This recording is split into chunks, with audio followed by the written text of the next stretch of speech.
Kiki हंसने लग जाते हैं। निराश होकर कुकू वहाँ से चला जाता है। थोड़ी दूर छोटा मिठू खिलौना कार से खेल रहा था। कुकू वहाँ चला जाता है। मिठू मिठू, मैं भी तुमसे खेलने आया हूँ। मैं जग्गू और कीकी के पास गया था, मगर उन्होंने मुझे खेलने से मना कर दिया। ना कुकू ना, मेरी मम्मा ने तुमसे खेलने से मना कर रखा है। मैं तो चला। मिठू अपना खिलौना लेकर वहाँ से चला जाता है। रोता हुआ कुकू झरने पर जाता है और झरने पर बैठकर रोने लग जाता है। पापा पापा, आप क्यों मुझे छोड़कर चले गए? अगर मेरे पापा भी होते तो मेरे लिए चीजें लेकर आते, मैं भी दूसरे बच्चों के साथ खेलता। पापा, मेरा क्या दोष है? क्या मैं उनकी तरह का बच्चा नहीं हूँ? कीकी बैठा रो रहा था कि उसे अपने सामने एक रोशनी दिखाई देती है और एक सुंदर सी परी वहाँ आ जाती है, जिसे देखकर कुकू डर जाता है। डरो ना कुकू, मैं तुम्हारी मदद करने आई हूँ। मैं अच्छी परी हूँ। मैं जानती हूँ आप बहुत दुखी हो। वो सब मुझे गरीब गरीब कहकर तंग करते हैं। मगर आज के बाद तुम गरीब नहीं रहोगे। आप जो मांगोगे आपको मिलेगा। परी अपनी छड़ी हिलाती है और कुकू के सर पर एक लाल रंग की बहुत ही सुंदर कैप आ जाती है। कुकू हैरान हो जाता है। क्या ये टोपी मेरी है? हाँ, जो आप मांगोगे मैं वो आपको दूंगी। और अब अगर कोई आपको तंग करेगा तो मैं उसे तंग करूंगी। अब आप घर जाओ, मैं हर समय आपके साथ रहूंगी। कुकू खुशी खुशी अपने घर चला जाता है। कुकू बेटा, ये टोपी आपने कहाँ से ली है? ये टोपी मुझे मेरी दोस्त ने दी है मम्मा। कुकू बेटा, झूठ मत बोले। मुझे मालूम है आपका कोई दोस्त नहीं है। आपने जरूर ये टोपी किसी की चुराई होगी। ऐसी टोपी मैं आपको भी दे सकता हूँ। दोस्त, मेरी मम्मा को टोपी दो। एक रोशनी के साथ एक बहुत ही सुंदर टोपी और एक शॉल मम्मा चिड़िया को मिल जाती है। ये कैसे हुआ? कुकू सच बताओ, ये कैसे हुआ? मम्मा, सच मेरा एक ऐसा दोस्त बन गया है जो किसी को दिखाई नहीं देगा। वो मुझे सब देगा। मैं जो मांगूंगा वो मुझे सब देगा। कुकू, अगर ऐसा है तो मुझे चाय पकौड़ा खिलाओ। मेरा ऐसी ठंड में चाय पकौड़ा खाने को बहुत दिल कर रहा है। ये तो छोटी सी चीज है, मेरी दोस्त कुछ भी कर सकती है। दोस्त, मेरी मम्मा को चाय पकौड़ा दो और मुझे एक स्वादिष्ट बड़ा बर्गर। कुकू अपनी दोस्त सुंदर परी को देख रहा था, मगर मम्मा चिड़िया को कुछ दिखाई नहीं दे रहा था। सुंदर परी अपनी छड़ी हिलाती है और सामने चाय पकौड़ा और कुकू के लिए बर्गर था। मम्मा चिड़िया को विश्वास हो जाता है कि कुकू सच बोल रहा है। फिर वो माँ बेटा अपनी अपनी चीजें खाते हैं।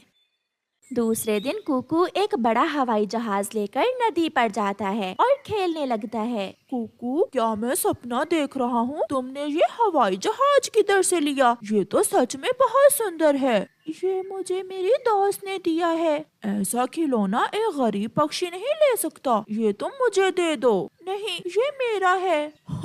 अब ये मेरा है। जग्गू कुकू से वो खिलौना छीनने लगता है। दोस्त, मेरी मदद करें। कुकू की दोस्त अच्छी परी अपनी छड़ी से जग्गू की पिटाई शुरू करती है। कौन है? मुझे कौन मार रहा है? मुझे बचाओ मुझे। कुकू, क्या तुम्हारी दोस्त कोई चुड़ैल है जो दिखाई नहीं दे रही? मेरी दोस्त अच्छी परी है। भाग जग्गू, भाग।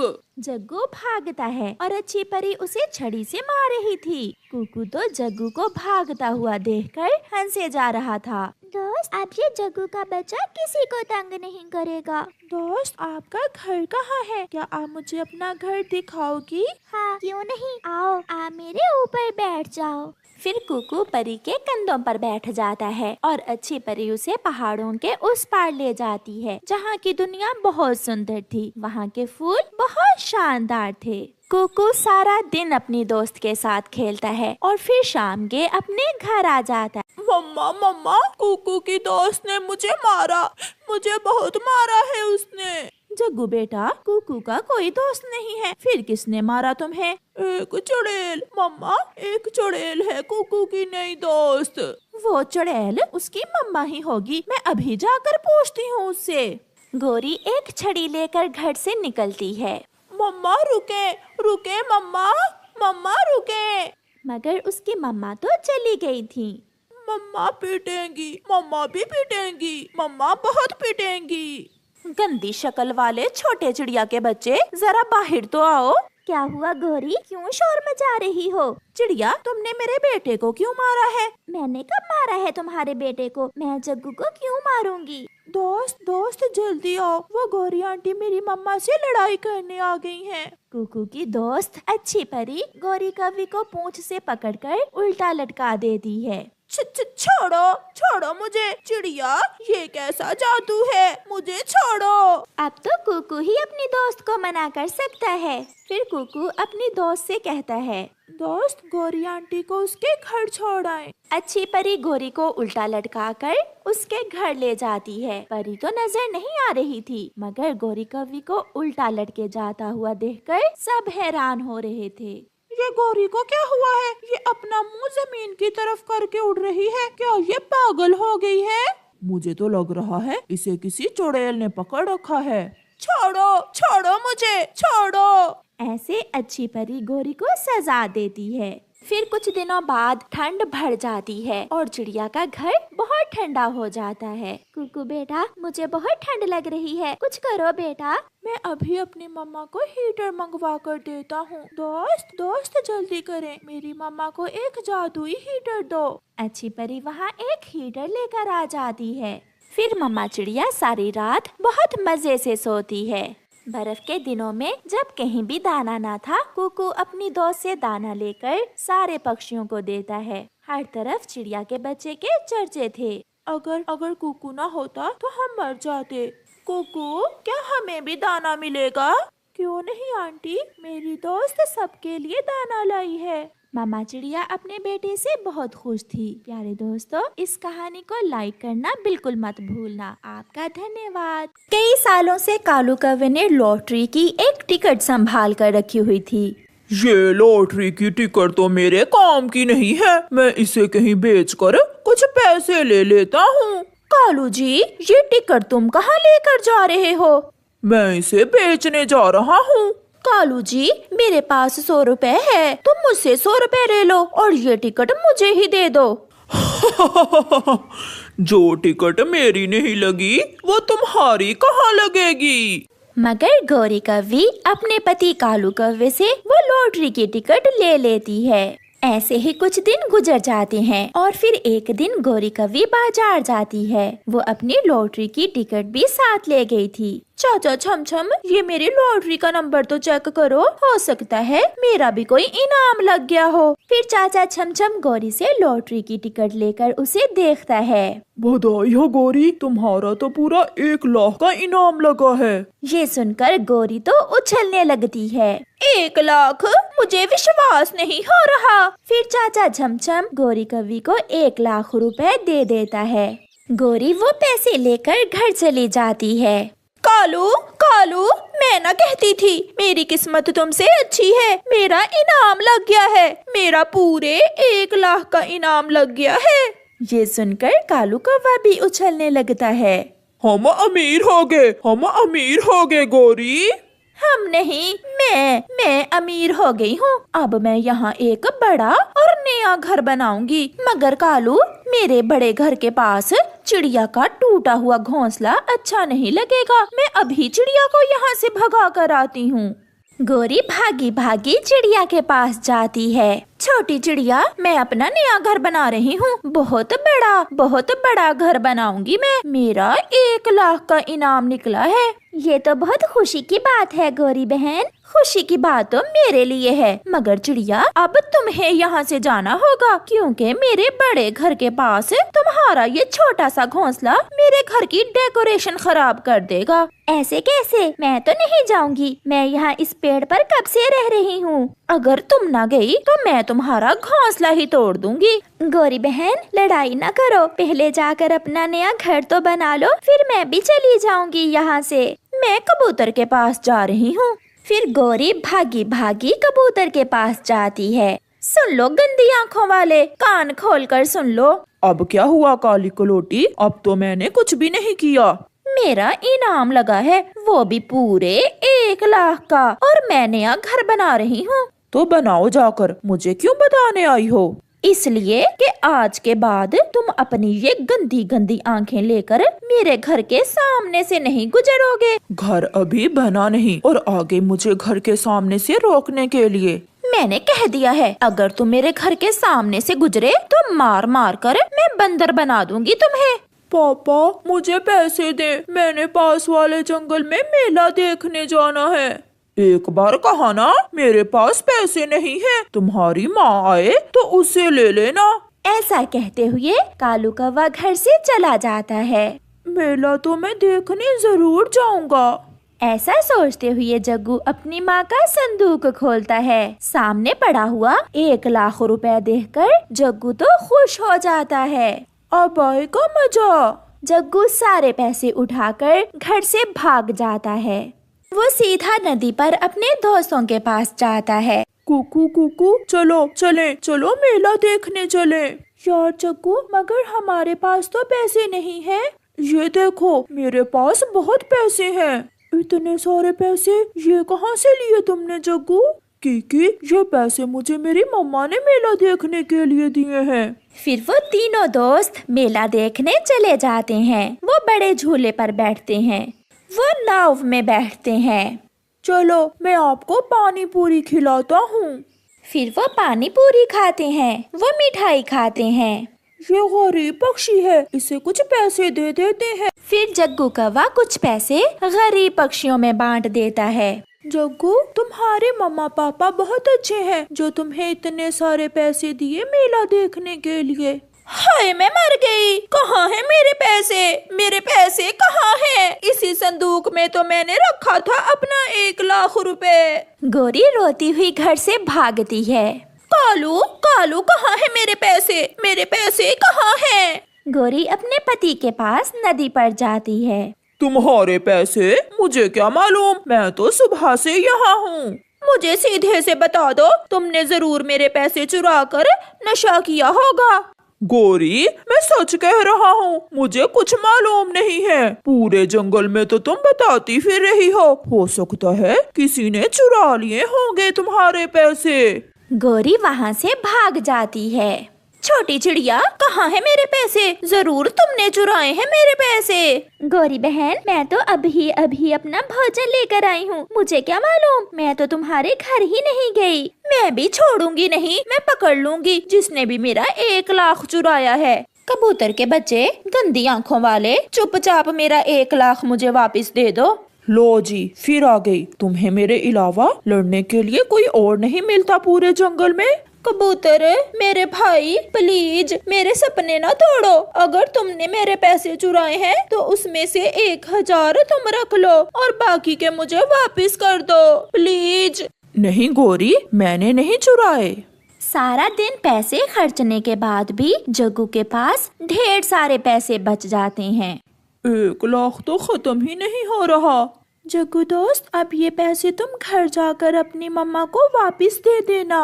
मगर पीछे बैठा हुआ एक उल्लू सब देख रहा था। वो जल्दी से उड़ता है और जग्गू से वो पैसे छीन कर ले जाता है। रुको रुको मेरे पैसे मुझे वापस दो। मगर उल्लू दूर निकल जाता है। जग्गू रोता हुआ अपने घर चला जाता है।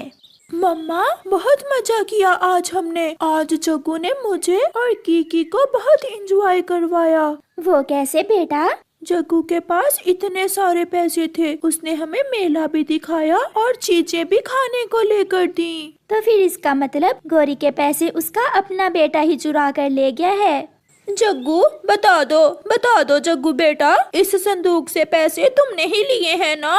नहीं मम्मा मुझे कुछ मालूम नहीं। मेरे अरमानों पर पानी फेर दिया, किसने ऐसा किया है? कौन है? कालू मैं छोड़ूंगी नहीं तुम्हें, तुमने ही तोड़े हैं मेरे सपने। गौरी डंडा लेकर कालू के पीछे भाग जाती है। कालू आगे आगे और गौरी पीछे पीछे। ऐसे गौरी कौवी के सपने दिल में ही रह जाते हैं। मीनू मौसी जंगल में 3 दिन से लगातार बारिश हो रही है, अब तो इस बारिश को बंद हो जाना चाहिए। तुम सही कह रही हो रानू, लगातार हो रही बारिश से सभी बहुत ज्यादा परेशान हैं और चिंतित भी। मैं जरा जंगल का एक चक्कर लगा कर आती हूँ। इतना बोलकर रानू चिड़िया बारिश के बीच उड़ने लगी। रानू चिड़िया उड़ते हुए कुछ ही दूर गई थी कि तभी उसकी नजर एक बकरी के बच्चे पर पड़ी जो कि बारिश में भीगता हुआ कांप रहा था। अरे ये बकरी का बच्चा तो ठंड में कांप रहा है। लगता है ये अपने घर का रास्ता भूल गया है। रानू चिड़िया ने इतना कहा ही था कि तभी रानू चिड़िया की नजर उस बकरी के बच्चे से थोड़ी दूर खड़े हुए एक पेड़ के पास एक भेड़िए पर पड़ी। ये भेड़िया तो हमारे जंगल का मालूम नहीं होता, ये तो किसी दूसरे जंगल का लगता है। रानू चिड़िया उड़ते हुए भेड़िए के पास पहुंच गई। कौन हो तुम? मैं अपने जंगल के सभी प्राणियों को जानती हूँ, तुम तो इस जंगल के नहीं लगते। तुम सही कह रही हो, मैं इस जंगल का नहीं हूँ। मैं इस जंगल से गुजर रहा था कि तभी बारिश शुरू हो गई। बारिश से बचने के लिए मैं इस जंगल में रुक गया। जब बारिश बंद हो जाएगी तो मैं चला जाऊंगा। ठीक है। इतना बोलकर रानू चिड़िया उस बकरी के बच्चे के पास जाकर बोली, तुम यहाँ पर क्या कर रहे हो? तुम्हारी माँ कहाँ है और तुम्हारा नाम क्या है? मेरा नाम गोलू है। मैं बारिश में खेल रहा था, मगर खेलते खेलते बहुत दूर निकल आया और घर का रास्ता भूल गया। इतना बोलकर गोलू रोने लगा। तुम चिंता मत करो, मैं तुम्हें तुम्हारे घर ले जाऊंगी। मेरी माँ मना कर रही थी, लेकिन मैंने उनकी बात नहीं मानी। तुम्हें अपनी माँ की बात माननी चाहिए थी। चलो मेरे साथ। रानू चिड़िया गोलू को लेकर कुछ ही दूर चली थी कि तभी गोलू की माँ गोलू को ढूंढते हुए वहाँ पर आ गई। तुम कहाँ चले गए थे गोलू? तुम्हें पता है मैं कितनी परेशान हो गई थी। अपनी माँ को देखकर गोलू खुश होते हुए बोला, मैं आपकी अब हमेशा बात मानूंगा माँ। रानू चिड़िया गोलू की ओर देखकर बोली, अब तुम अपनी माँ के साथ घर चले जाओ और जब तक बारिश बंद नहीं हो जाती तब तक बाहर खेलने मत आना। गोलू अपनी माँ के साथ चला गया और रानू चिड़िया उड़ते हुए मीनू मौसी के पास जाकर सारी घटना बताने लगी। रानू चिड़िया की बात सुनकर मीनू मौसी बहुत गहरी सोच में डूब गई। मीनू मौसी, आप इतनी गहरी सोच में क्यों डूब गई? कहीं वो भेड़िया उस मासूम बकरी के बच्चे को नुकसान पहुंचाने की तो नहीं सोच रहा था ना? अरे नहीं मीनू मौसी, वो भेड़िया तो खुद डरा सहमा पेड़ के नीचे खड़ा हुआ था। बारिश बंद होने के बाद वो चला जाएगा। अगले दिन बारिश थम गई।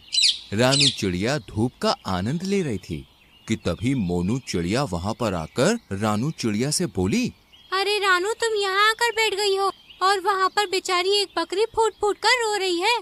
कौन सी बकरी फूट फूट कर रो रही है? मुझे नहीं पता। वह बेचारी अपने बच्चे को ढूंढती फिर रही है। उसका कहना है कि उसका बच्चा कल रात से घर से लापता है। चलो मेरे साथ। रानू चिड़िया मोनू चिड़िया के साथ तुरंत वहाँ पर चली गई। उसने देखा वह बकरी गोलू की माँ थी। रानू चिड़िया उसके पास जाकर बोली, क्या हुआ? तुम रो क्यों रही हो? कल मैं अपने गोलू को घर पर ले गई थी। सुबह जब मेरी आँख खुली तो वो घर से गायब था। मैंने पूरा जंगल छान मारा मगर वो कहीं नहीं मिला। तुम घबराओ मत, मैं अभी उसे तलाश करती हूँ। रानू चिड़िया गोलू को ढूंढने लगी। तभी उसकी नजर एक पेड़ के नीचे उसी भेड़िए पर जा पड़ी जो कि आराम से लेटा हुआ था। रानू चिड़िया उस भेड़िए के पास जाकर बोली, क्या तुमने एक बकरी के बच्चे को कहीं देखा है?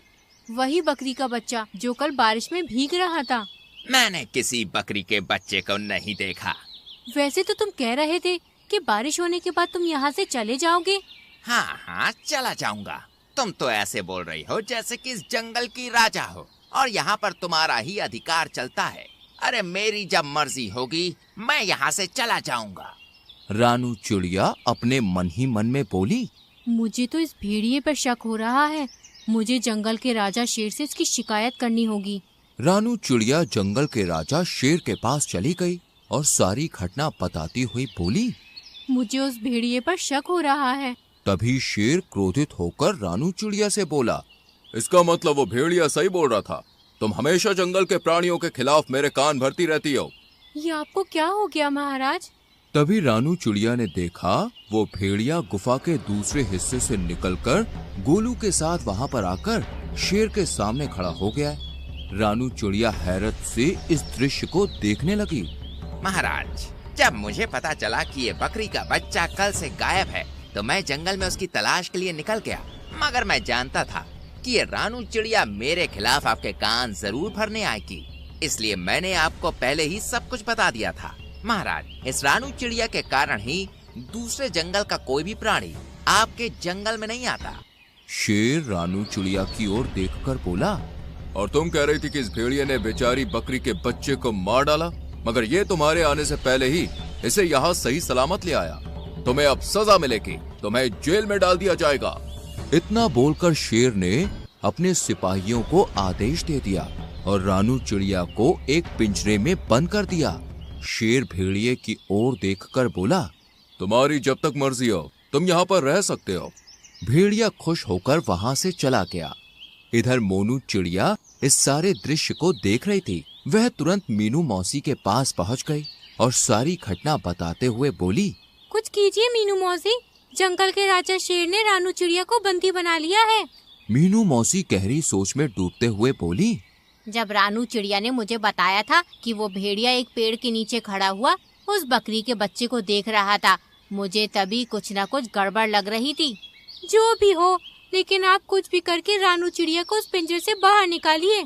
चिंता मत करो मोनू, हम दोनों को अभी फिलहाल कुछ नहीं करना। हमें सिर्फ उस भेड़िए पर गहरी नजर रखनी होगी। पहले हमें पता चलना चाहिए कि उस भेड़िए के दिमाग में आखिर चल क्या रहा है, आखिर ये कौन सा मकसद लेकर इस जंगल में आया है। मीनू मौसी और मोनू चिड़िया उस दिन से उस भेड़िए पर नजर रखने लगी। वह भेड़िया दिन भर जंगल में घूमता और दूसरे जानवरों का मांस छीनकर खा लेता। जब भी कोई जानवर अपना मांस देने में आनाकानी करता तो वो धौंस दिखाते हुए खुद को जंगल के राजा शेर का दोस्त बताकर डरा देता उन्हें। एक दिन भेड़िया टहलते टहलते गोलू बकरी के घर के नजदीक चला गया। गोलू अपने घर के बाहर खेल रहा था।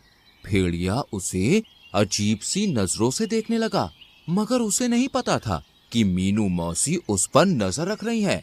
मीनू मौसी तुरंत ही मोनू चिड़िया की ओर देखकर बोली, जाओ जल्दी से महाराज को बुला लाओ। लेकिन महाराज क्या मेरी बात सुनेंगे? तुम्हें कैसे भी करके महाराज को यहाँ पर लाना है। मुझे इस भेड़िए के इरादे सही नहीं लग रहे और महाराज का यहाँ आना बहुत जरूरी है। मीनू मौसी की बात सुनकर मोनू चिड़िया सीधे उड़ती हुई जंगल के राजा शेर के पास पहुँच गई। यहाँ पर क्यों आई हो मोनू?